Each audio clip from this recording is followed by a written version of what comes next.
drink a beer, remember what we're talking about, the game where people throw a little orange ball through a little orange ring.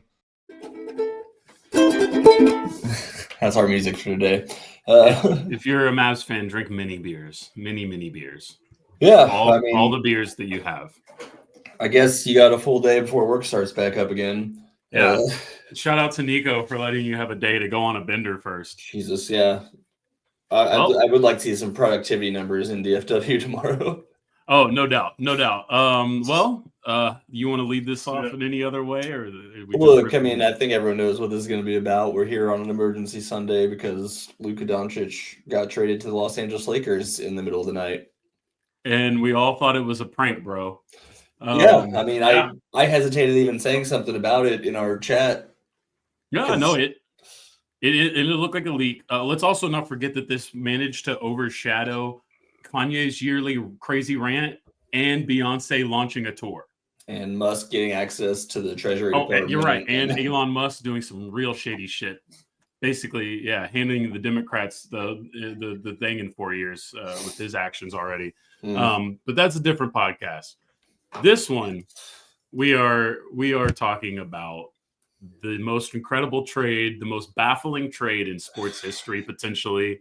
I think that there are going to be a lot of great content creators this week racking their brain to try to find anything closer to this. We'll talk about it a little bit later on. Yeah, I just don't know. I don't know how the context. It seems very unique.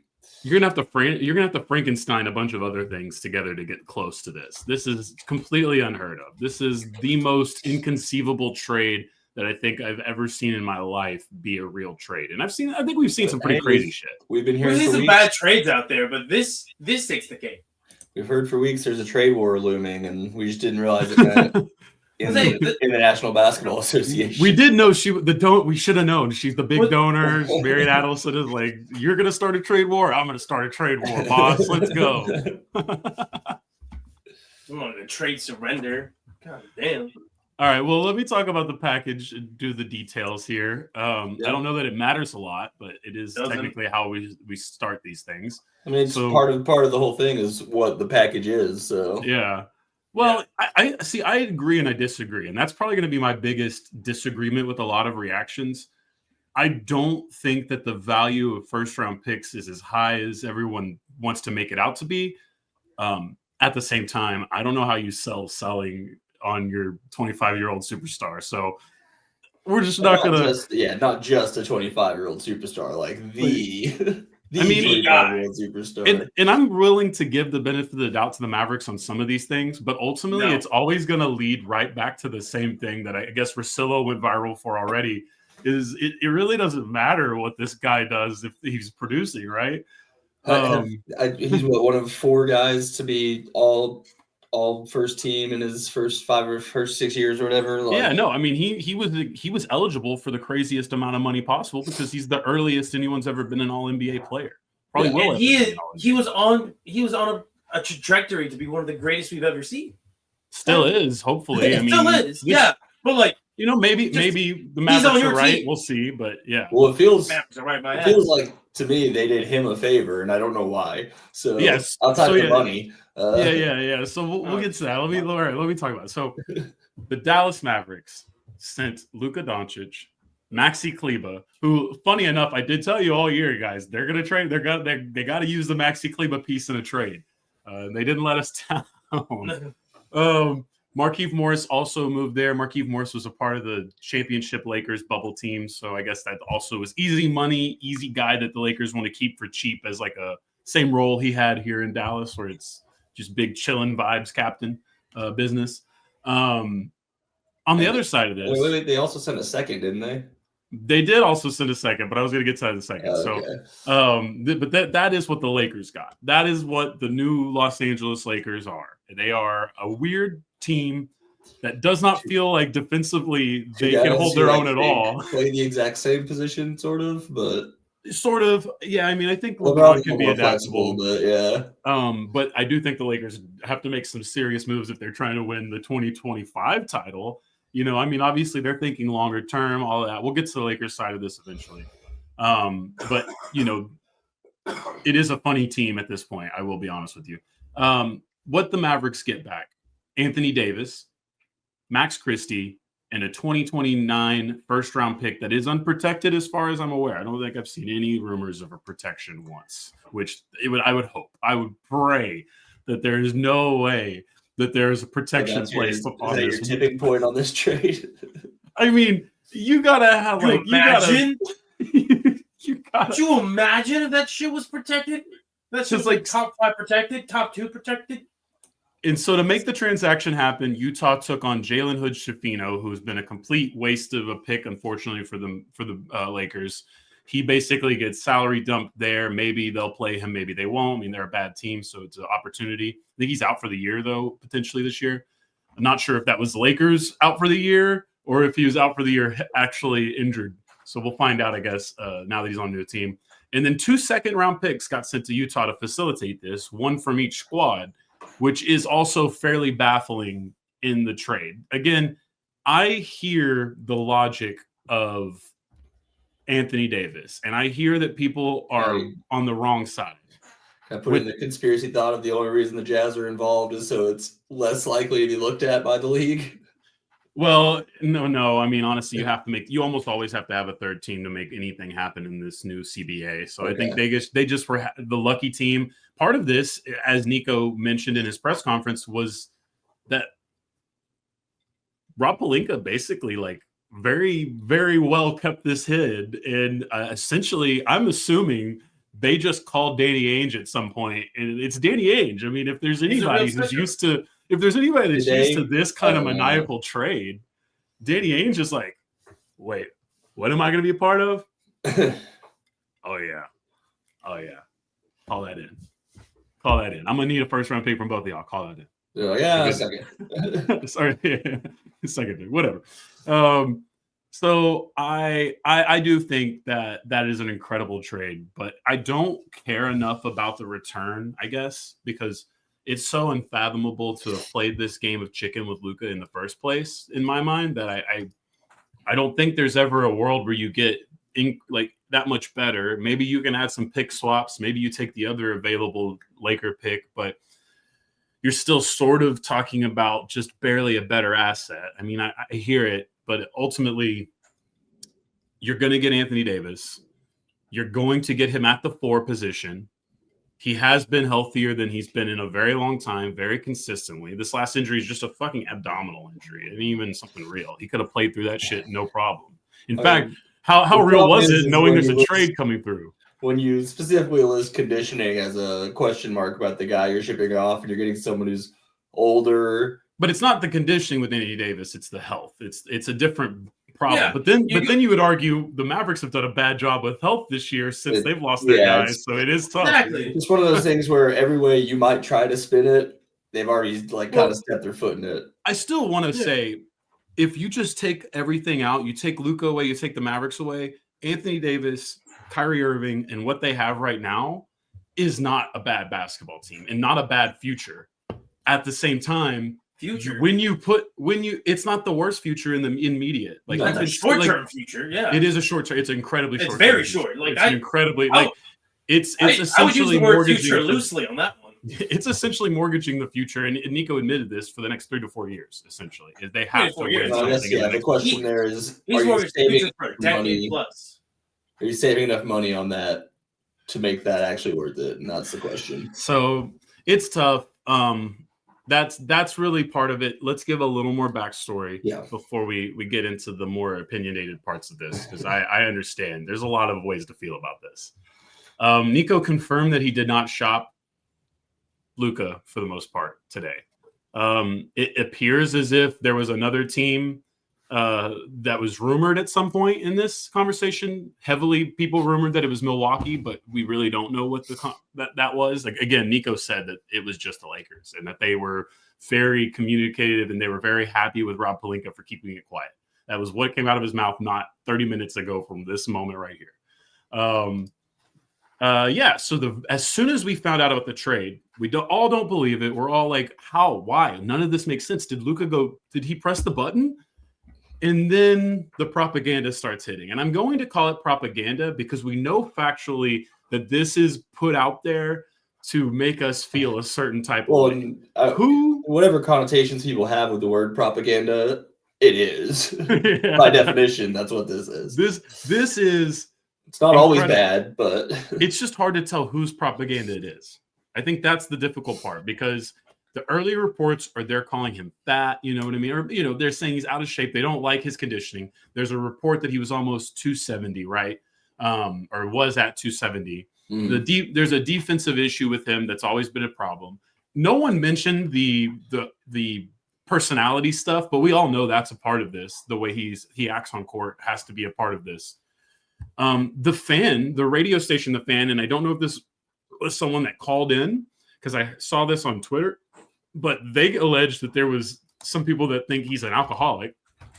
Well, I mean, there's the famous video, obviously, of Finley taking a beer away from him. And there was he got caught drinking a beer the night before a game one time, I think, and people freaked out about that. So that was a part of it, in all of this backstory. It feels a little bit like a game of chicken was made where there was this money, this extension that needed to happen, was going to happen within a year and a half. I think 2027 free agency would have been Luka's time to leave if he wanted to. 26, right? I believe the Lakers have control of him for the rest of the season and one more year. So that would make the 27, right? Oh, 26, 27. Sorry. That'd be the 27 off season that he would get to make a decision as a free agent. Okay. Yeah. I trust you. No. Right? Yeah, because next year will be 25, 26. Oh, maybe, yeah. You're right. Yeah, you're right. 26 summer. Either way. Obviously, we'd already seen rumors about. Well, okay, so he has a player option for. Oh, well, he's going to decline that. That's what. Well, I don't know what all that looks like now. Should be easy for him to still get a big money deal. Because regardless, if he opts in, it's $48 million for that year. So I don't know if he's going to be getting anything higher. He'll than be that able. No, with the he'll be able restructure. he'll be able to get 50 just on the free market. Probably 60 on the free market. I think he was set up for maybe 70 potentially. A year? What was he set up for with the Mavericks? $345 million. 48. Yeah, 48 is the next. The last. He would have been at. The next extension that they. This is just the final, like his player option. The last one, yeah. I'm talking about the rumored one that got shut down because apparently they were in contract talks with them all week. 345. The projected extension would have been 5 years, $345 million. What's the quick maths? I'm going to say that's near 70. 69, yeah. Yeah, so that's what it is. So he was on, and that's what I was thinking. That's about where the money's going. That's crazy. Yeah, it is. But also why these trades are so hard to make now. The only person pretty much ever to get that, right? Well, no, because everybody his age or around him is going to make the same money, and then everyone behind him is going to make more. First is what I'm saying. He's like the first to be offered. Yeah, well, I think that's going to be like quarterback market. I think all of the best players are going to reset that number every year, essentially. I guess I don't know how the CBA's changed, but if LeBron had stayed in Cleveland, what would he, would that have ever gotten up? Yeah, I mean, he would have made more money. Yeah, because he lost his bird rights when he went to Miami. Yeah. So that definitely cost him some money. But again, this is the same reason that I want to bring this part up. We're not in the theories yet. We have 3 dominant theories that we'll get to. But we're not in the theories just yet. Well, those are the 3 most dominant ones I've seen. I do have to talk about the other coin here, not to defend the Mavericks, but to play devil's advocate. Is there a reality where Luka Doncic forced his way out and they are doing an amazing PR spin the fuck out of it? I think it's possible. It doesn't feel likely because all the other reports are sort of saying that they thought they were about to do the deal. Like they thought the deal was done and that, Luka was going to be an extended max player for the foreseeable future for the Mavericks, and instead, Nico played chicken with him and basically did. I assume the way that Nico tells the story, he makes it sound like he called Luka's bluff, but in my interpretation, if they only went to the Lakers and Luka was allegedly about to sign this contract, but then they didn't want to do the money number, and they probably asked him to come down a little bit from that 70 number. There is a good possibility that Luka then said, okay, well, with all due respect, it's Miami, it's Los Angeles, it's, I don't know, New York, wherever, whatever. And obviously Miami's in a weird situation. It's hard to do a deal with them. You call the Lakers, and it's an easy deal to make because, again, in theory, Anthony Davis is one of the best players in basketball.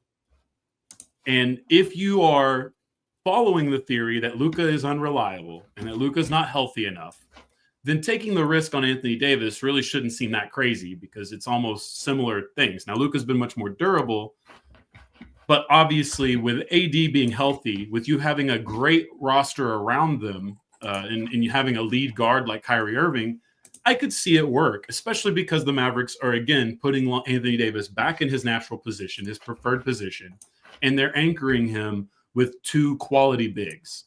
And then PJ Washington, who can even be a 5 with Anthony Davis on the court, or let Anthony be the 5 and PJ be a 4.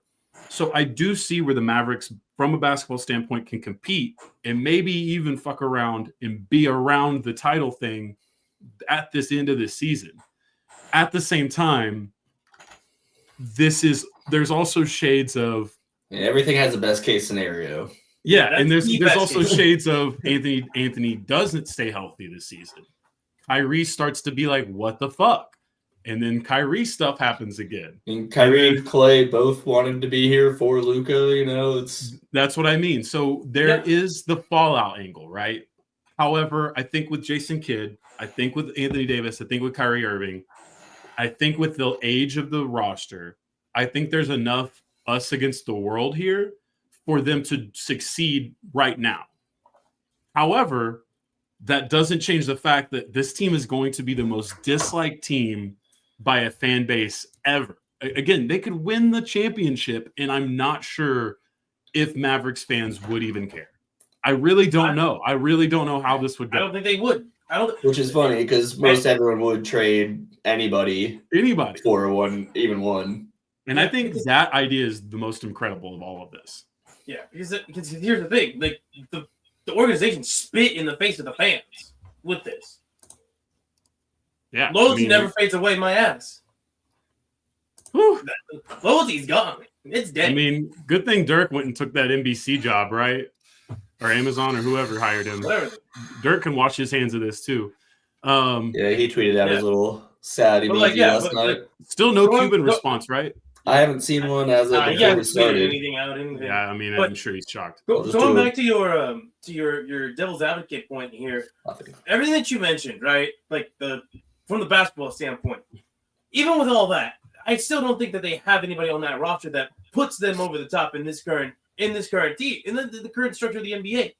Right now, and that's where I say again, I have watched a lot of Anthony Davis basketball. This is not a bad player. This is a man who should be one of the 5 best players in the league right now and should be amongst one of the easiest Hall of Fame candidacies ever.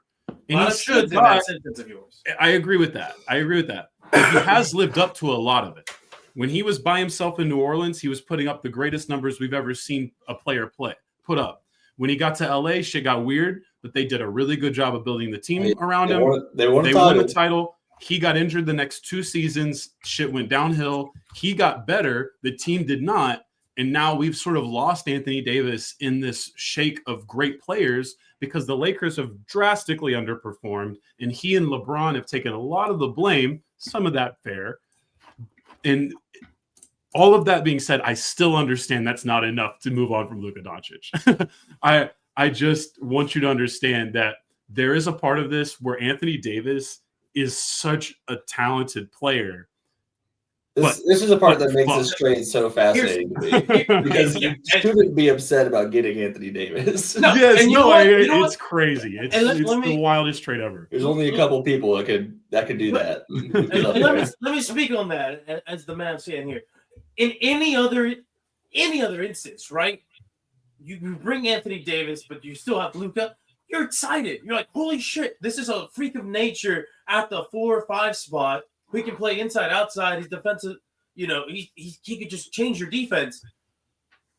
But when it's for Luka, yeah, I mean, there was a lot of time where we thought Kyrie for AD was a potential trade. Yeah, You know. when it's for him, at this point, it's not the trade's not even no longer about Anthony Davis. I think he's going to be almost irrelevant to Mavs fans because it's like, all right, cool. Anthony He's gonna Davis. have to earn the fuck out of that respect and love. There is no, and you know what? That's the thing, though. I do think I do feel pretty good about Anthony Davis. I mean, as long as he plays, people will like him. But the problem that happens, and I agree, the injury is hard. But the injury history has only been bad for the last couple of years. It has not been the same situation. It's been very normal wear and tear the last couple. Seasons. You're just combining that with age with a guy who's but you're also looking at a player who's much less heftier than he was when he was injured. Okay. Like, I think you're looking at Anthony Davis, who has made more of an adjustment, and he has shown signs. And he's been hanging out with LeBron, so.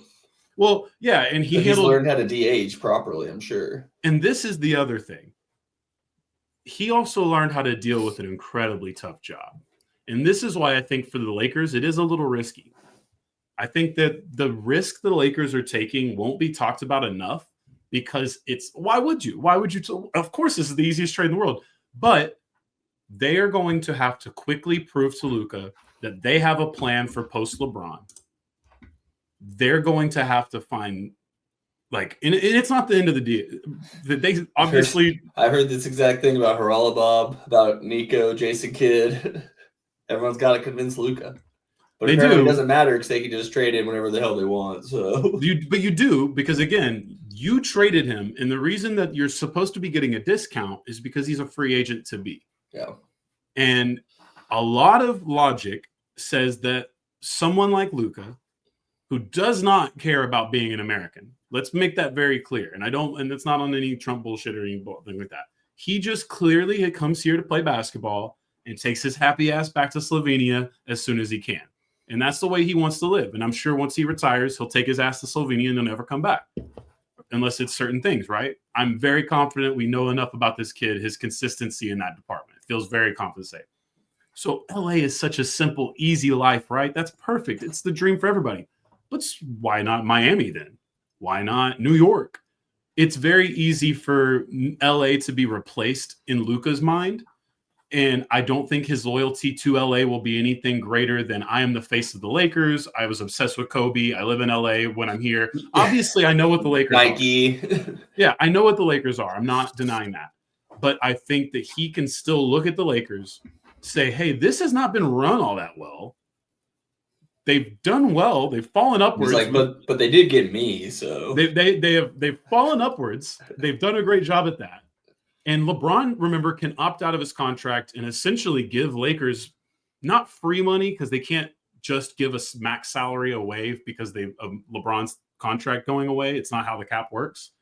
But they do have more flexibility to bring in players to play with those guys in the future. And I don't know if anyone's seen LeBron had a little bit of a moment this season where it looked like he was done. And then it's pretty much just been back to the regular scheduled program. So I don't think this is the end of LeBron this year. Maybe it's just next year, but it still doesn't feel like this year. So the Lakers have to get that plan quickly. How does Luka also face the LA media? That's the bigger part. That's why Miami might be more interesting. Obviously, New York, it's going to be the same problem. He's not dealing with Pat Riley. And maybe and that's possible. I agree. That's an issue. But the Lakers have to seriously consider that. And it's going to be an interesting test because the Mavericks pushed back. And they ran state media program after state media program to protect Luka.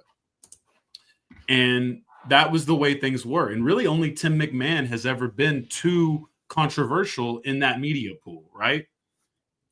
That is not how LA works, brother. Well, he can just hop over to the Intuit or whatever. But, the Clippers are going to get that. If he goes to the Clippers, it's not going to be any easier. The LA media is still there. And if if the Lakers are going to suck at that point after having just lost their big free agent to the hometown team, the media is just going to flip quickly. So he's stuck. If you want to be in LA, Clippers, Lakers, regardless, the Lakers comes with more pressure from the fans. Either way, you get a lot of questions from the media. You get a lot more media all the time. So yeah, those are big parts of this. And then the final part of backstory I wanted to get to. Bill Simmons I make a lot of jokes about this guy. I know he's an OG. I will respect him as such. I think he makes a lot of bad calls now. I think there's some questionable analytics and evaluations going on recent years. But one of the things Bill Simmons, I'm pretty sure, coined in the lexicon of basketball was new owner syndrome. New owner syndrome might be the realest shit that guy ever wrote, because it is consistent. And if you track back just the recent new ownerships, it's pretty much been like this, right? Matasheba gets the Suns. They're a pretty good team, really looking like they could be great. Trades everything for KD, then sort of blows it up to bring in Bradley Beal as well for no apparent reason. So takes a team that was really talented, adds one of the greatest players of all time, and then just decides to really push in the chips on another guy because I guess and give that guy a no trade clause. No, he didn't do that. But he did trade for the guy that already had the no trade clause, which may be worse. And then you have the Timberwolves, who obviously are going through ownership change and decided to trade a lot of picks for Rudy Gobert. And that kind of worked out eventually, didn't work out totally. And then all of a sudden they just hit the button on cap because now they don't want to play the salary cap game. That's new owner syndrome. We thought the Mariam Adelson and the Dallas Mavericks had done something incredible. We thought that Mark Cuban had set up the Mavericks to succeed in the new NBA. And maybe they still will, but this is dark because I know that there's a reason he has not tweeted. There's a reason we have not heard from Mark Cuban. There is not a chance that Mark Cuban would have ever in a billion years traded Luka. And I think that's crazy. And I think it's even crazier that Nico Harrison had done such a phenomenal job. Like, really, really had taken all doubt away from Luka ever leaving the franchise and thinking the Mavericks are here to stay. And then basically, it feels like unless Luka's lying to us and playing on our face, it seems like Nico played chicken with a generational talent. And then did a couple bumps with his old buddy, and decided it was time. It was time. I'm so shocked. I do feel bad for Mark Cuban. I want to say that. I don't know how much Mark Cuban would have known this could have happened, but I know that the biggest mega donor to Donald Trump might not be someone who's going to tell him the truth when they're making the sale. Yeah, I mean, I don't know that they ever had an idea that they were going to trade Luka when they bought the team. But maybe it's all Nico too, and maybe their ownership is just truly trusting. I mean, from the only couple things I saw about Dumont in this is just that he was just like, "Yeah, man, this is your job." So yeah, I mean, that's what Nico seems to be saying, is that the ownership is trusting them to make decisions. He said that the Jason Kidd didn't have any opinion either. The Jason Kidd was let know basically when we were. Didn't have an opinion. Yeah, it's a little different. He didn't have a chance to get an opinion. Apparently. Didn't have a chance to have an opinion. But again, for Jason Kidd, this isn't the worst situation because honestly, he is probably thinking he can win a title more with AD than Luka because he has to deal with it every day. They're not wrong about Luka's flaws. It's just not the point either of why we're mad about the trade. Like, yeah, I mean, the Bulls weren't like, Jordan, if you don't stop gambling, we're going to trade you. Like, we all naturally thought that Luka would get over this, would move on. And maybe it's fair to say the Mavericks deserve a little grace for how much they probably put up with his bullshit. But you almost certainly just motivated him to do exactly what he's been needing to do. And you sent him to the biggest market in basketball with potentially the greatest player of all time still actively playing on their team. And it sucks because I think you didn't even do that bad of a job of reconciling what basketball program you still have. But this is the most batshit trade I've ever heard of in my life. It is stunning. It's stunning in every way imaginable. I am baffled. I am dumbstruck. I was pretty excited to hop on this week and talk about a nice trade the Stars made with the San Jose Sharks. It's good. It's helping the team out, but Then 24 hours later, that gets blown out of the water for. And this also is. I was getting ready to make like a really nice in-depth Super Bowl preview, but now this happened. Yeah, no, and I think Adam Silver. That's my biggest criticism of one of the theories that we're going to talk about. I think Adam Silver had anything to say about it. He's telling them to wait till the deadline. Let's get into fun. Oh no, we're ready to jump into theories for sure. So theories and opinions. Yeah. We still got that. So we're gonna do theories. We're gonna do craziest in sports. We'll get into the history, and then we'll do condolences. And I think that's probably where we get into a lot of the opinions and stuff. I would actually like to view these other people learning about it. So here's the clip from the Suns bench, which I've got to be honest, never seen NBA players just holding their phones on the bench like this. It's more common than you think now. Okay. He's playing the count, right? Yeah, I think so.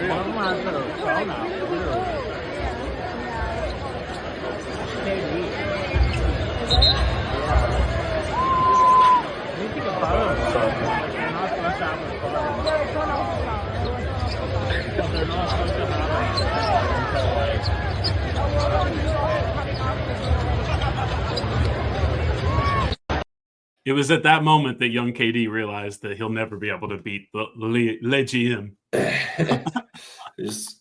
Yeah, for all we know, he's been trying to make this move happen himself. Yeah, but honestly, that would be such a funny reality. He's trying to trade Booker for Luka. That dumbfounded look on KD's face was all of us last night. I mean, I'm not the biggest basketball fan in the world, like it, but I don't follow it that hard. But even I'm like, no, what are you talking about? This is the wildest trade in sports history. I mean, I really hope that someone can try to prove us wrong, but I don't think we're just prisoners of the moment here. And then here's the Blazers one, which we can talk over a little bit. Is this the only other game that was last night? Late night when that was happening. Late night. It happened. Yeah, anything that was on the West Coast. Yeah. I don't know any of these players, but this was the only game. It was very shocked. It was Portland Phoenix, right? Oh yeah, you're right. Yeah, because Phoenix beat Portland, or Portland beat Phoenix, which is also not a non-story, but obviously lost in all of this is that Phoenix is still struggling a lot. Yeah, so these players are just joking around. Matisse Thybulle, I mean, the guy that's the fro in the sweater, he was basically a Maverick until they decided to bring him back to Portland a year and a half ago or whatever. We get cut to shots of the crowd. Everyone's on their phones. Yeah, more than normal. And then, everyone's mad. The whole league is mad except for the Lakers fans. Yeah, well, and I think the last time I saw anything like this was the night that they shut the NBA down. And we saw Cuban on his phone in the crowd. Yeah. I would say Phoenix. I would say definitely not the Clippers. Because the Clippers, there was like, fuck Dallas. But then it's like, wait, where did he go? The Hawks, the Thunder, they're probably all the biggest teams. Houston, the Wolves, San Antonio. Timberwolves. Maybe the Timberwolves. Timberwolves got to figure their own shit out. Timberwolves, we're not forgetting what you guys just did to your potential dynasty run too. So we let's not forget that there's other shit going on in the NBA that doesn't quite feel like it passes the smell test either. So, I'm stunned still. Yeah, I mean, we were laughing about how this is going to be the quietest deadline potentially ever. How the new CBA has completely ruined basketball, and it is kind of in a way. I mean, this does feel like it has some implications that the CBA was involved in decision making, and potentially even is why Luka Doncic is no longer a Maverick. But it's still absolutely mind blowing. Theories. Feel free to add any. These are the three that I thought were the funniest, or the most interesting and most talked about. Actually, one of them I hate, but it is the most talked about. It always will be. 80s prank show is probably the funniest part of this, is that Anthony Davis is actually launching an Impractical Jokers spinoff show. And that was probably the funniest part of all of this, is like, how far would they go for a prank? Because that feels too far. That would upset an entire city. But that's funny. It's still funny to think about. And then good news, if it's a good prank show, don't worry. I'm sure he's keeping the house. They can still film in the summer. the second theory we have running around, that the ratings are bad and the NBA was scared and it was time to call out the big gun. That's Mark Cuban even making jokes about the NBA's ratings, talking about Luka in the All-Star game the other day. And Kyrie, so that one I think falls flat on a number of ways. Number one, it's basically been the most played out line in sports over the last decade, is how every time anybody's got any anti-NBA thing, it's always about the ratings. Maybe the ratings thing will be a problem the next time they need money, but at this point, they're still cashing checks, and I don't think anybody's that concerned about it year one into a 10-year TV deal. Two, I think if that was the truth, there is no way Adam Silver would have let this go before the deadline. He would have wanted this as close to Super Bowl as possible. And then I think finally, I don't see where, because again, I don't know that this really saves the Lakers 100% either. It's obviously a great situation for them, but they are a franchise that is kind of not up to par with how others should be ran. And definitely many would think that they would not be in the business of winning championships should they not be located in Los Angeles and have the purple and gold history, right? So I feel that. I just think that ultimately, I just don't think the Lakers being the best team in basketball saves the ratings as much as all the problems that are happening. I just don't think one team being good fixes all of it, even if there is a problem. So that's just my ratings thing. Do you guys have any further on the? It's ratings is a dumb game because we all know those numbers are fake, and we don't really know what to do with that. Yeah, no, and again, there's a 10-year deal that just got signed. Like I don't think I know they're not counting the majority of Reddit who's watching the NBA on some sort of illegal stream. They don't have numbers for that. I saw one a buddy of mine either trying to be like semi funny, semi like actual conspiracy hat, sent me something. He was like, hey, maybe it's political. And I was like, what? And then he sends me this thing where Slovenia acknowledges Palestine, which would piss off Peter and Allison. And so I was like, I did see a hilarious tweet about how she's going to declare him Hamas now. I thought the political angle was more of just trying to hurt Mark Cuban personally. No, like actual naturally. Well, I mean, internationally political.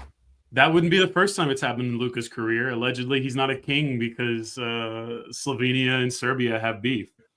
So I thought Vlade specifically had beef with his dad. Yeah, I think that there is a historical beef and a specific beef in that situation. Yeah. Because Luka's also Serbian, which is why it's funny. And why he's also close to a lot of the Serbian teams. I think his mom is Serbian. Anyway, the final theory, and this is the one I do want to play with, because this one I feel like has way more interesting legs to it and way more reality than maybe even I would like to admit. I know it sounds crazy, but a part of me does wonder how much this has to do with the future of the Mavericks in Dallas. There's a new arena. There's obviously a new arena we've all been talking about. I think we all expected concepts of a plan of a new arena. There's concepts of a plan, and I think we all thought it was pretty easy to get done, regardless of any law changes, because Luka is Luka, and the Mavericks are in a position to be dominant for the next 5 to 10 years, right?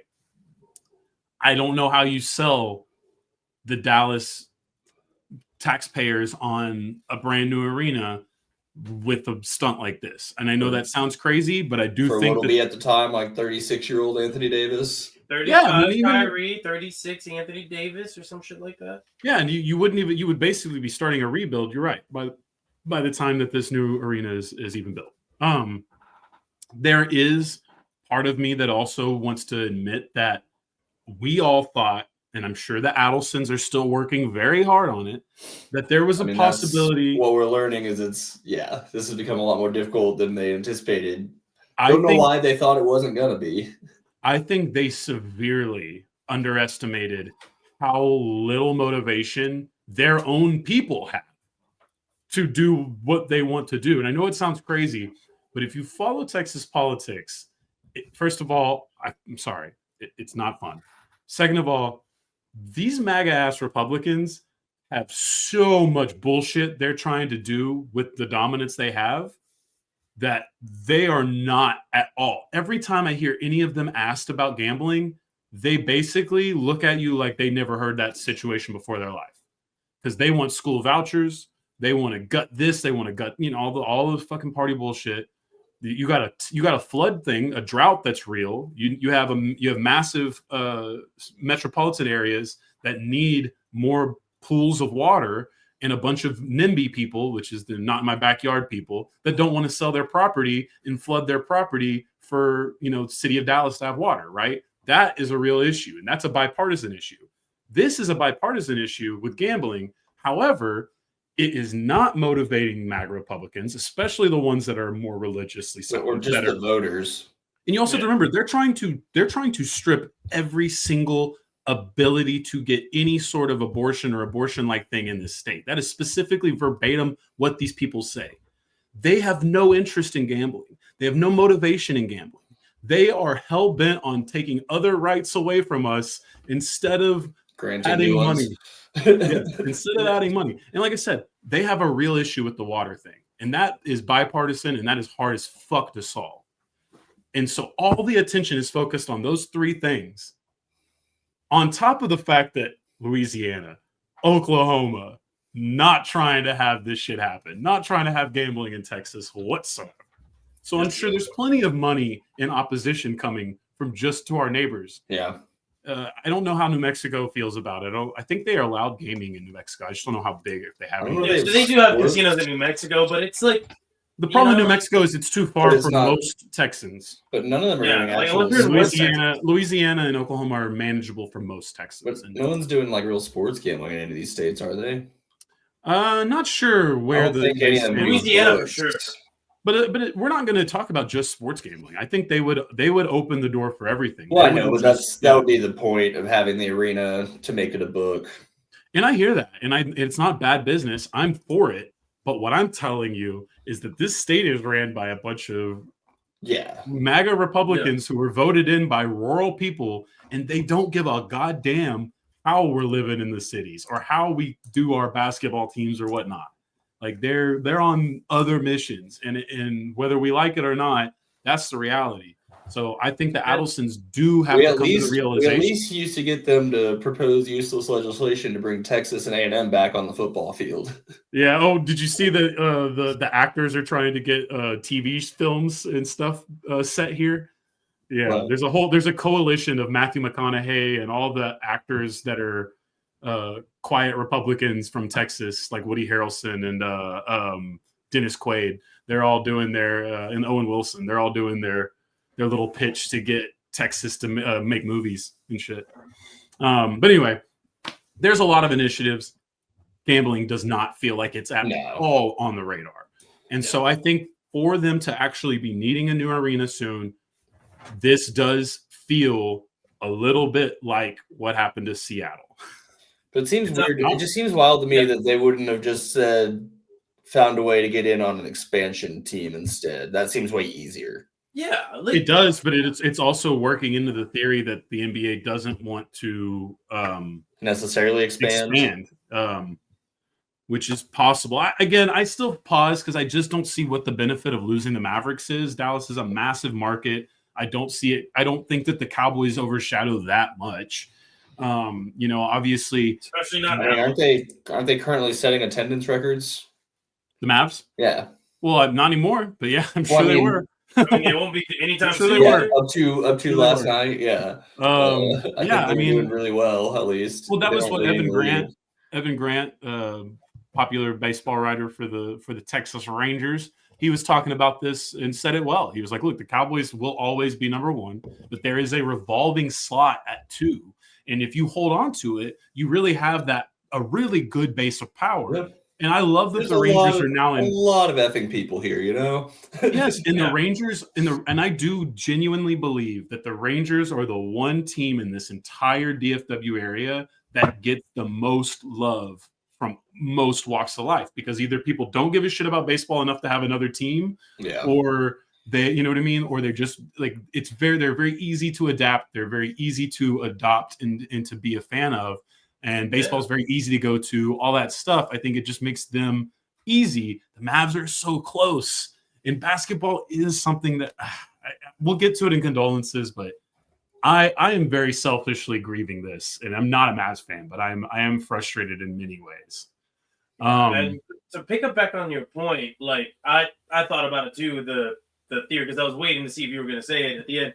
I'm like, yeah, it feels like it checks out, right?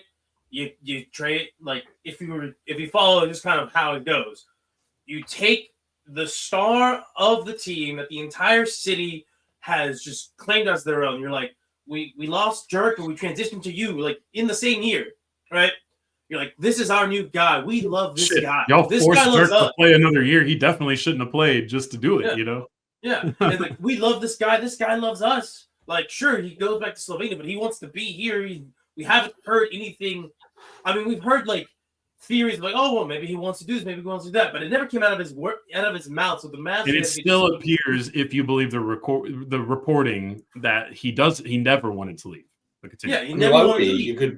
He would make the most money here. That's what he's here to do. Yeah, very easy life, low pressure here. Yeah, which is crazy to me. So, sorry. No, you're good. So, you know, we're in here. We're in this spot. We're like, this is our guy. We love this guy. He just took us to the finals. And before that, he took a team that had no business in the Western Conference Finals. He took them to that spot. He was, you know, won 2 games from a dynasty against the Warriors, right? You take that guy and you ship him out. This is like when like the Colts moved to Baltimore in the middle of the night, or out of Baltimore in the middle of the night. I know, that's not a bad one. It's not a bad one. Where you're like, wait, what? You got the city's love for the team because this guy is the team. Like, he is the team. That's why I said you have the Frankenstein history to even get close to what this is. Yeah, but like, you know, you got the team, you got everybody's love for the team. You just make everybody apathetic, and then what? You look at the round, you're like, hey, attendance numbers are down, ratings are down, gates are down. You know, we would have a lot better luck in Las Vegas, where, you know, that's where we at. We already have the infrastructure to get an arena. There's already an arena there. It'd be so easy to just pick up this team and move. I know it's a big market. Dallas is the 5th largest market in the U.S. Maybe I think it's the 4th or 3rd now. But hey, you know, we can make Vegas a big must-see attraction.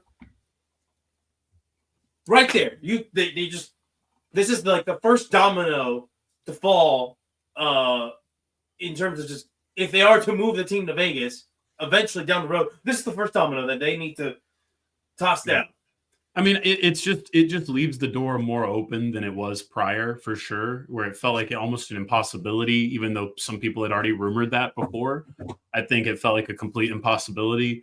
You know, I think there's a part of this that the best thing I could say to Mavs fans, and this actually comes straight from Mark Cuban's mouth, not obviously on this subject, but a different subject that applies here.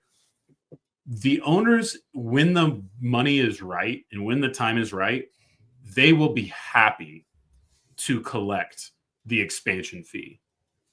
But as Mark Cuban put it, that's what's been sort of pausing this, is it's got to be for the right money, because you're not just accepting this fee, you're also accepting a share of cutting the share. So it has to mathematically work out. So I do believe that the best case for the Mavericks fans to at least have a team moving forward is that whenever the NBA is ready to do the Vegas team, bring Seattle back, theoretically, assuming that's what their plan is, that it will be expansion, because they will want to get that financial boost, and they will want to, you know, buy over the owners that are going to be a little skeptical, maybe in Charlotte, you know, maybe in, you know, other places across New Orleans, obviously. We don't even know. I mean, honestly, New Orleans is still very much in relocation danger, right? So I think anything's on the table, and I think we're still trying to understand the economics of the future and how you can make Vegas and Seattle work. And I think the worst case scenario is New Orleans and Team 2 move, but I don't think it's impossible. because I think New Orleans is close.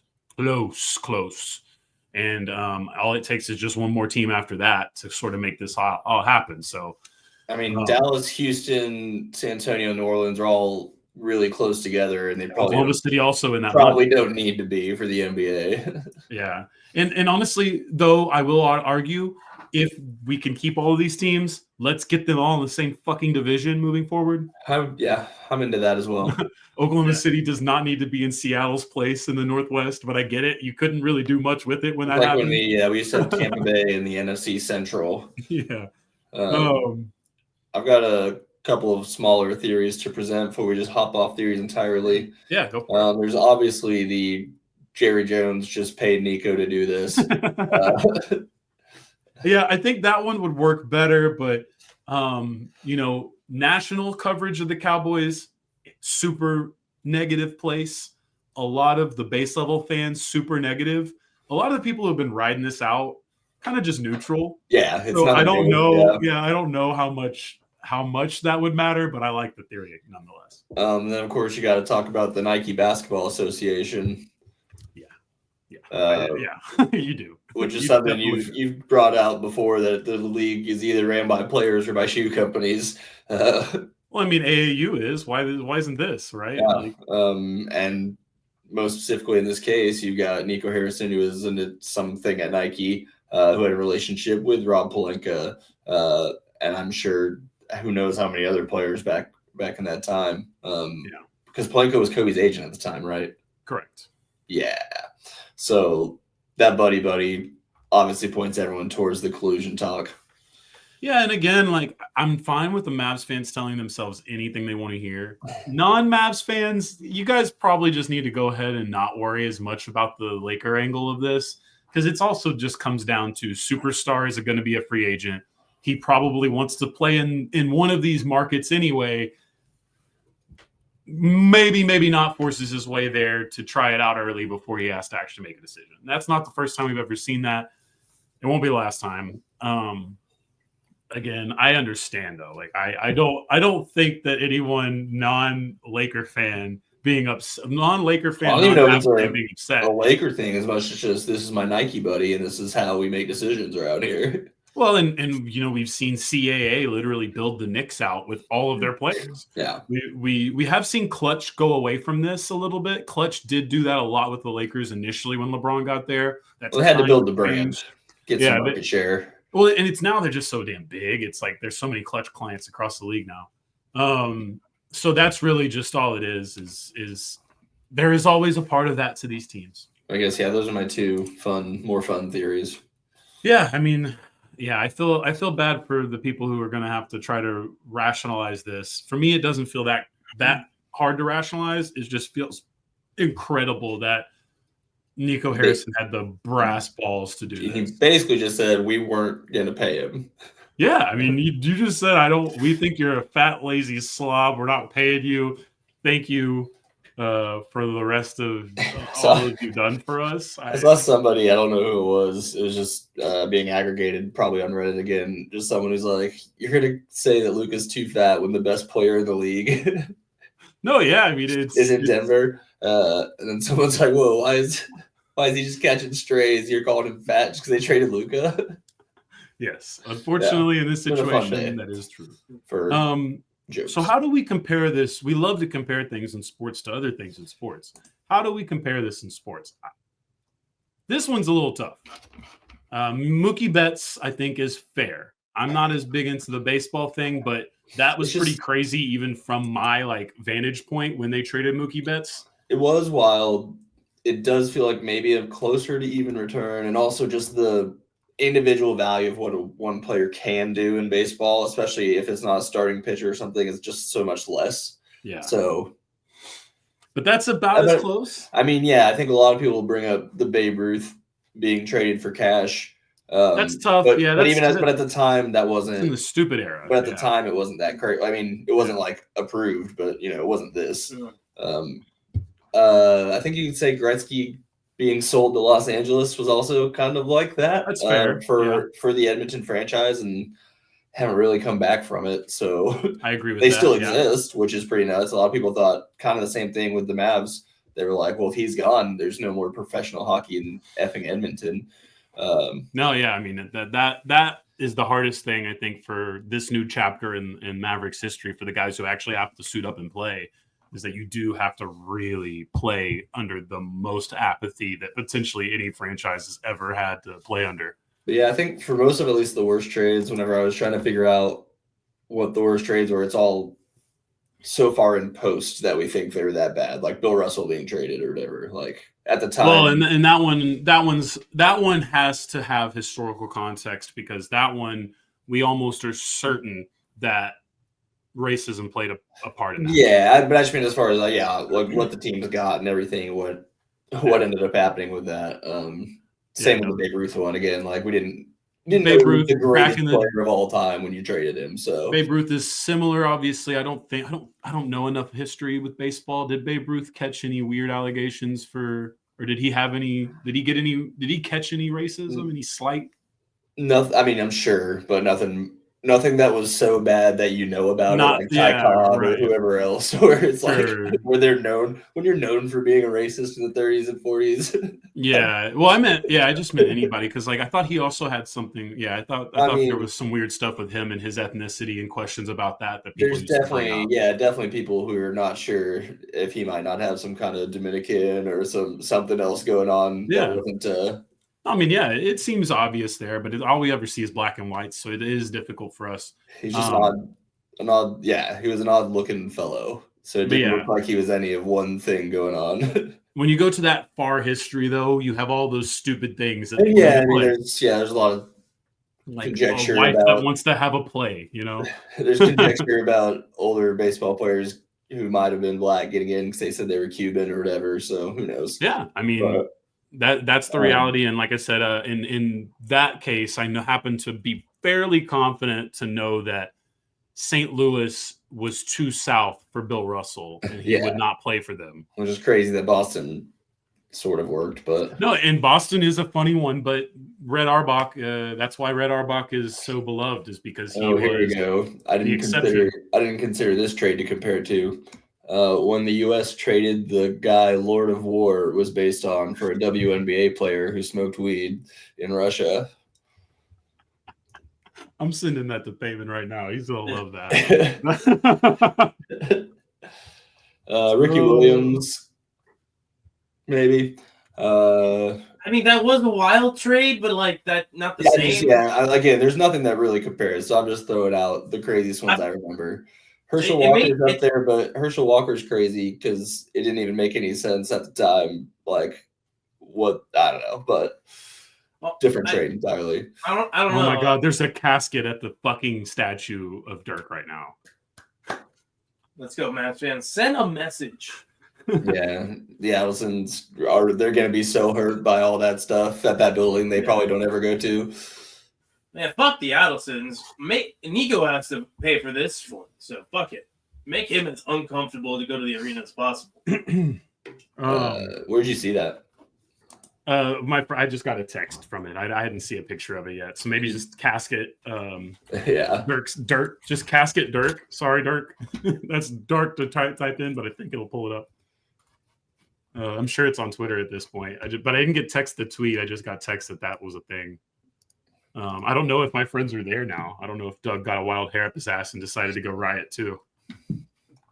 I just saw a video of Nico Harrison just like laughing his ass off and then walking out of that press conference to leave Jason Kidd to defend himself. He definitely he did a quick presser, basically dapped up Jason Kidd and was like, "Good luck." Fuck that guy. I hate that guy with everything. I hate Nico Harrison. The last historical thing I wanted to get perspective on. Oh, here we go. Oh, you find it? Are you able to pull it up? 1 second. Let's see how this plays. Hopefully it plays all right. I am fucking dying. This guy. No, not pallbearers. Jeez. Okay, but where the fuck did they get the casket? I hope that's a family business, and they this is some good marketing. All right. All right. That's a 10 out of 10. I love that. That was good. That brought my spirit up just a little bit. The historical context I'm going to bring to this for DFW fans is tough, but I do think this is close. So Bobby Belt, you guys have probably heard his name. I forget who he works for in the DFW Spear. I think he's from the Fan. No, he's at the Fan. He's usually one of the more rational Cowboys people, so I keep him on the Cowboys feed.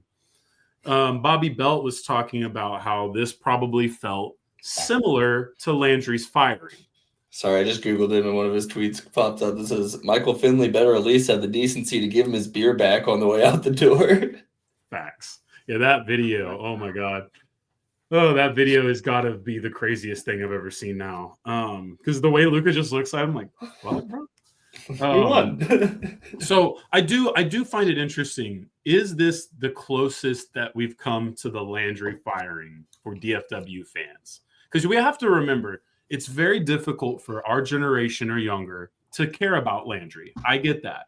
I'm always going to be one who's critical of Jerry and also says, hey, he made the right call firing Tom Landry, right? Maybe he should have done it differently, but he made the right call. However, there is a reason why I call a difference between Cowboys fans and Landry fans. I mean, these are people, some of these people have literally not rooted for the Cowboys a day in their life since Tom Landry was fired.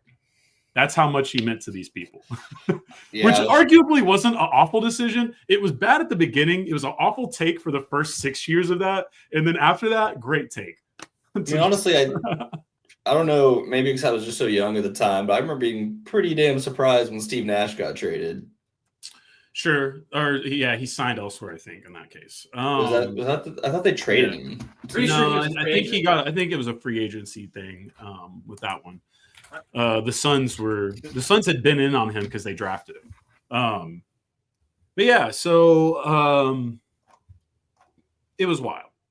It was a wild move. I don't know if it's easy for us to compare it to Tom Landry, but I do sort of like the comparison because I do think that was a big moment. Obviously, the JFK jokes have been done. Some of them decent, some of them meh. But I do think the Tom Landry thing felt very real because I do think that there was a lot of hopelessness already with how bad the Cowboys were under Tom Landry. Then this new asshole comes in, oil asshole comes in and buys all this, buys the team. He's going to do all this stuff with it. And then he, fires the guy, right? He fires the guy of the franchise, the most symbolic thing about the Cowboys. So I do think that's a decent comparison, but I think it sucks because like modern Mavs fans wouldn't even feel this, even if they were also Cowboy fans, because I mean, before Dirk, what was there to even care about from the Mavericks, So I do think that that's an interesting one. And it being 1988, right, I think is when he fired him. That's just a really long time. And a lot of life has been led and a lot of Jerry. That's old. There's been so much Jerry in the world. It's hard to even conceive of an NFL without him, It's for us, for the younger folks. So yeah, that's pretty much the history of it. Caesar, is there any history? Is there any NFL trades that you can think of? NFL trades? No. Like I said, the closest thing that I could, in terms of the feeling, right? The feeling, not necessarily the move itself, just the feeling and the surprise of it all was, again, Baltimore Colts leaving the city in the middle of the night. It's the closest thing. That one's a little bit more drastic because it's a whole ass team and not an individual player. But it's essentially just what you've done to an entire fan base. At least they didn't have to watch it on ESPN like LeBron going to Miami. Yeah, there's been worse. I think the only trade I could compare it to that hurt my feelings and like kind of also gave me a lot of like deflation on the way my team was going was the Amari Cooper trade. And maybe you could still argue again that eventually like he wasn't going to be worth his contract, but for them to pull the plug when they did, this isn't even a thing where I care about the 6th round pick that much. I was just so at awe that they would have this great talent and they would have it married with a perfectly ready team. You have the money to spend on it. Worst comes to worst, you trade him the next year, even if it's for that pick or worse. and they just did it just to do it, you know. And it was basically just a fuck you trade. It was like, we do what we want trade. I guess okay. So I think the closest thing that I can think of, football wise, at least that pertains to me and my fandom, right? Two instances, but these weren't ones where like I'm done with the sport, I'm done with the team type of move, but they were very much I'm done with whoever approved of all this. It was one, the cutting of Deshaun Jackson. They just cut him for nothing. Yeah, I remember right. That. They just let him go. I think there was a lot of beef, right? There's a little more. There's a lot of race there. There is a lot of racial undertones with that with Chip Kelly, and then right, that would have been the Chip Kelly error. I was Chip Kelly, and this is why I hate Chip Kelly so much. And then on top of that, the very next season, they get rid of LaShawn McCoy for a linebacker who only played one season for the Eagles. Those were the two moves, at least when it comes to my football fandom, where I'm like, what did Shady even do after that, though? He went to Buffalo. He had a few decent seasons. Oh, right. That's really didn't do anything. Right. And then he. Oh, and y'all traded him for Kiko Alonso? Or yeah, and he wasn't worth anything. Damn, and then, luckily for Shady, as a washed-up running back, he fourth, third stringer, he got 2 rings with the Chiefs and with the Bucks, just being on the team. So. Oh, that's right. He was a vibe captain. Now he's a vibe captain on Fox Sports or something. Yeah, he has terrible analysis, but I do appreciate whenever he does defend Jalen Hurts from Chase Daniels. At least he calls people out on their bullshit, but LaShawn McCoy is just really bad at his job. Otherwise. Very fair. So but those are the only things that I can compare. But like those didn't feel as gutting because football has so many more players. It's just a bigger roster. Basketball is just so much more intimate because of the smaller rosters. You see their faces every game, every play. It's important to load up a roster to win, obviously, but it still matters who your number 1 and 2 are more than anything. I forgot entirely that when Jeter was running the Marlins, he traded the MVP to the Yankees. That's a fair one. Giancarlo Stanton, you're right. That's a sleeper, but that's basically next to nothing. I mean, Starlin Castro and some picks, but that one basically that's got some stank on it for sure. If baseball was more in the I was gonna say the only thing that matters or that I could defend it with is baseball's guaranteed contracts, and they were like, no way we can afford to pay this guy, and that's fine. Right, yeah, and I know there's a part of that, but that's tough because that's a lot. The reigning MVP. That's why I hear where Mavs fans are coming from with the Nico Harrison thing, and I guess it's plausible. But what the Lakers did to get Pau Gasol is all time grimy, and it's not the biggest deal in the world, but it was clearly an inside job, and it feels pretty hard to convince anyone else that it wasn't like fairly obviously gonna be them. But that history is funny too because they also lost out on KG, and ended up with sticking with Pau Gasol. So it's I don't know whatever version of the Lakers is more deadly when you know what superstar they have or when we're all just waiting for them to acquire the next one, because Lord knows they'll pull it out of their ass no matter what we think is going to happen. But now I guess we can wrap things up with condolences. Yeah. Nipples. We've talked about it. We've shown the caskets. We've seen the grieving. We know the outrage. We've talked about the fact that this basketball team could win a title and perhaps not even have anyone attend the parade. You know what I mean? I don't know if they go that far, but it still feels very strange. I feel very badly for the Mavs content creators. A lot of good ones. It's a tough industry to break into. It's a tough industry to even be sort of making any sort of extra income on. I think I saw was it 70K or 700K drop from the social media of both Mavericks accounts? It was 700,000 within the first 4 hours. I saw multiple people online at least, didn't call to confirm, but within 30 minutes saying they're canceling their tickets right then. So yeah. Oh, I don't doubt that their season tickets department is going to have an awful Monday. Just an awful Monday. I would talk about Sunday scaries. I don't even know if they're not off right now. I bet all of the ticket department is working today because that's They how knew much it's coming. Yeah, I mean, well, did they? I don't know. I mean, even as a imagine being a Mavs fucking worker, and you have built this entire brand identity on this person, and you're convinced that nothing would ever make them part unless they said they were leaving for this to happen. Selfishly, I want to self grieve. I want to give myself a little bit of a moment to grieve. Growing up in this area has always sort of sucked being a basketball fan. We all get the Cowboys thing. You know, baseball is what it is. Soccer is what it is. Hockey is what it is. Those things don't really interfere, but there are a lot of people that will particularly like one of those sports, maybe a couple of those sports, but still abjectly hate basketball. I'm not saying there's a reason for this. I'm just saying growing up in Texas, animosity towards basketball has been at a maximum. The only time I ever heard people say good things is the Spurs. I don't know. I'd say that might just be where you grew up because everyone I knew, everyone around. DFW is better, but a lot of times when I got to DFW, so when I was in Waco, it was awful. Right. I mean, Waco was awful. Waco cared about Baylor to an extent, right? When it comes to basketball, and they weren't what they are now yet. So. Or they would be like, "Oh, I like the Spurs. I like the way they play basketball. They don't talk a lot. They don't show all their flashy jewelry out at me, that kind of bullshit." And then I get to DFW, and it wasn't antagonistic. It just didn't exist. It was a little more apathetic, but I mean, it just didn't. It just there was no love. And if I wasn't talking about the Mavericks, people are like, "Who?" I'll be talking about all NBA players. People are the future Hall of Famer, and they're like, "Who?" Yeah. And it's just stuff like that where it hurts. And I hate that. And I wanted more for the Mavericks because Dirk was so good. And I love Dirk, but even I got so tired of the fucking name. I was like, there is more to basketball than Dirk Nowitzki. And then they were given this beautiful, beautiful gift.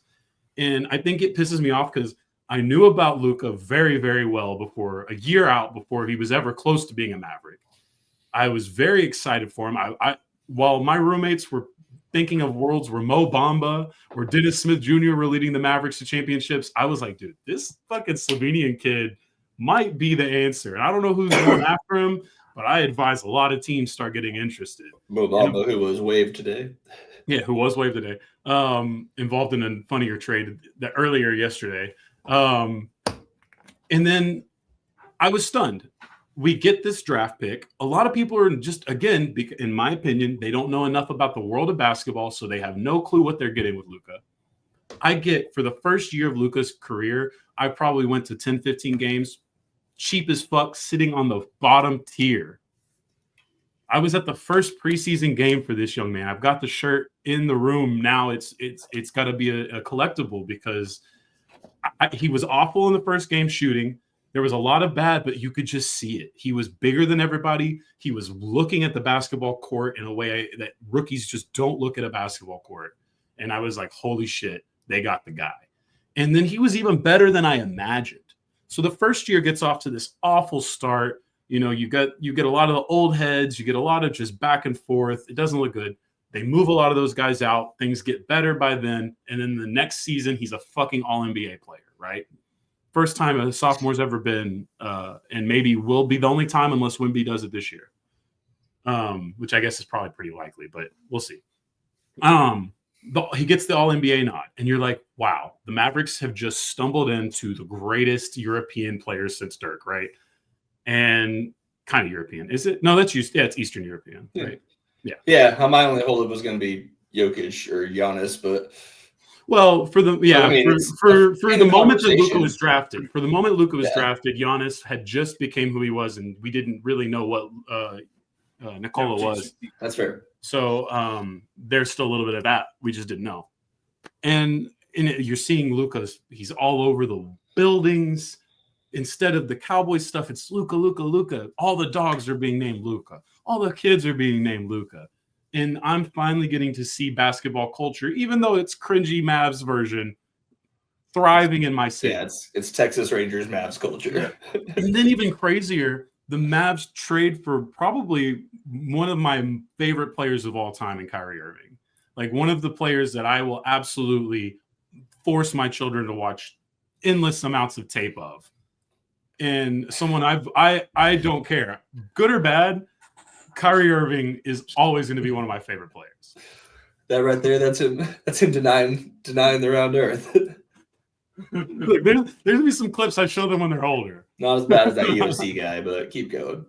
Yeah, not as bad as UFC guy, but so I think for me, I really feel bad because again, logically, I'm looking at a roster that isn't even that bad moving forward. Like I get the logic of how this can be a title-winning group, but the cost is so heavy.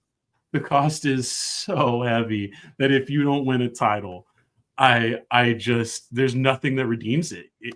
There's nothing that redeems it unless you win a title. Maybe even you have to go to 2 titles, man. You might have to get 2 of them to get these people off your back because yeah, it's not like it's a morale hit. It's like in the trade thing. Whenever you make a trade in 2K, how their team morale goes down.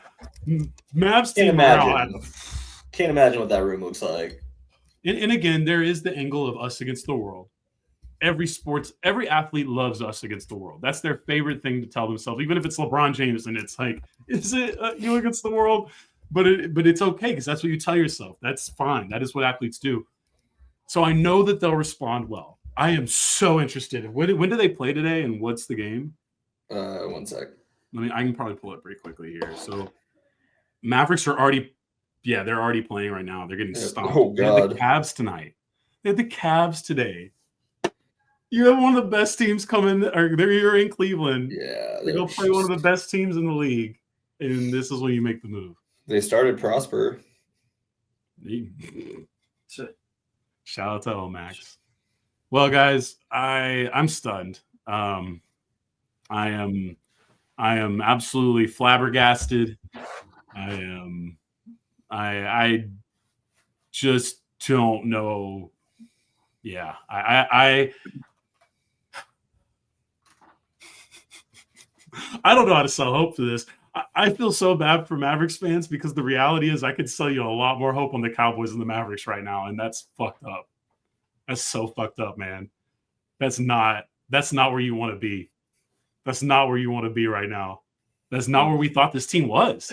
Like we thought they were so far from even being close to being in the realm of what the Cowboys are, and yet they might be worse.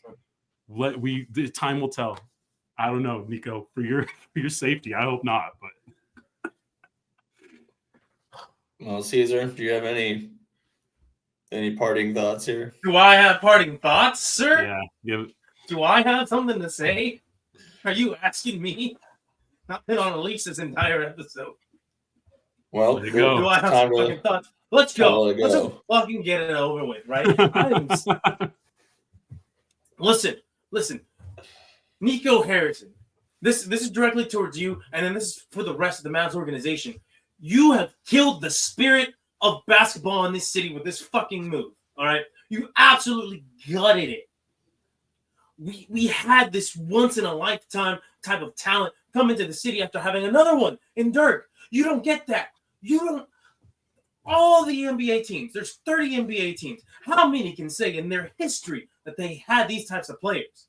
And how many of those can say that those players wanted to stay and wanted to be a part of this culture that we're building in terms of basketball, right? How many? I don't think that there's many. I really don't. When Dirk said loyalty never fades away, he meant that shit from the bottom of his heart. He was loyal to this franchise to a fault. And you could see that developing with Luka, even though there were signs, or not signs, but there was rumors like, oh, well, maybe he wants to be a Laker. Maybe he wants to be a Miami Heat player. Maybe he wants to go to New York. He wants to go to these big, like, coastal cities. No, none of it. Those words never came out of his fucking mouth. And yeah, there's complaints about, oh, he's a little bit out of shape, or, he's always coming to the season a little bit overweight, yada, yada. Why is he putting up triple doubles if weight is such an issue? This man's skill is undeniable. His talent is undeniable. And you trade him away? He took you to the finals and you trade him away because you don't want to pay the man? You don't want to pay? You're going to make that money back at the gate. Jersey sales, merch. The man brings you a title. You are set for fucking life. Look at what that one championship run that Dirk had did for that fan base. It gave us delusional hope that he could do it again. All right, despite the fact that Mark Cuban was so far up his own goddamn ass for so many fucking years, thinking, oh, we're just gonna penny pinch here, but I promise you, these players want to come to Dallas. Nobody wanted to come to fucking Dallas. Nobody ever wants to come to fucking Dallas to play basketball. Name one. Kyrie. Why? Luka. Clay. Why? Luka. It happened because of Luka. It did not happen because of Dirk. I love Dirk. Dirk is an all-time great. He will always be one of my favorite athletes of all time. But nobody wanted to come play with him. Nobody in their prime wanted to come play with him. We always had to get guys off the trash heap who were way past their prime to come and play with him. It was already too little, too late. It was already too little, too late. And now what? You have people actually talking to Luka, and they're like, hey, man, we should play one day. We should play one day. They come to my team. And Luka's like, nah, you come to me. And people wanted to come to him. And now what? Now what? Who wants to come to fucking Dallas? You want to come play with guys who can't stay healthy in their about to enter what? Their 12, 11, 13th season? No shade to Kyrie Irving or Anthony Davis' players. None at all. They're greats. They're going to be remembered as greats. They will never, ever have the love and the soul of the city behind them the way Luka did. And it doesn't matter. They could bring a title. You could win a title right now. If you were like, hey, they'll guarantee the title, do you know how hollow that would feel? You're like, yeah, you brought us a title, but at what fucking cost? Because after they're done, after their contracts are done, do you think they want to resign? Who's coming down the pipeline for the Mavericks in terms of young talent that you could say, hey, they may not be Luka, but they're like 10% short of his ceiling. Nobody. You're not going to sell that on Jaden Hardy. You're not going to sell that on anybody else that we have that's young and up and coming. Derek Lively. Derek Lively could become the next fucking Wilt Chamberlain, but it won't feel the same. It won't feel the fucking same. All right? Because he's not Luka. He's not him. So what you've done to Nico Harrison, Miriam Addison, go by the way, with a all right? And that's because she's a terrible person and a terrible owner. And Mark Cuban, you have absolutely no. You're like, hey, I couldn't have seen this coming. You couldn't have seen a terrible. I mean, we don't know what Mark thinks about right now. I still don't think he's got a reaction publicly. Listen, you couldn't tell that some terrible wasn't gonna do something shady down the line. Go fuck yourself, Mark. You did this. Because you were like, oh, I'm going to be big brain. All your big brain moves have failed us since 2011. This is one of it. So you know what? I'm done with this team. I'm done with this team. All right? My love for basketball in the NBA is gone right now. I don't know if it's going to come back. I'm going to watch a fucking second of the sport. Unless you get me the motherfucking next LeBron James, Luka Doncic hybrid right up, coming up this draft. Ooh. I did have some of that to end with. Go ahead. Unless you have that, and you guarantee that they come into Dallas and they have the exact same, if not a better impact, you have lost so much goodwill in this city. You have lost so much of this fan base. Sure, you're going to have people in the building because they're like, oh, well, we got money. They're going to appeal to the I have money fan base, but they're never going to appeal to the real fucking fans of the team, because it's not about the player, it's about everything that encompasses this player. He chose us, he wanted us, we had him, we had everything supporting this guy, and to just deal him away like the way that you did, spitting in our face. So to the Mets, to Nico Harrison, Patrick Dumont, Adelson family, Mark Cuban, go fuck yourselves.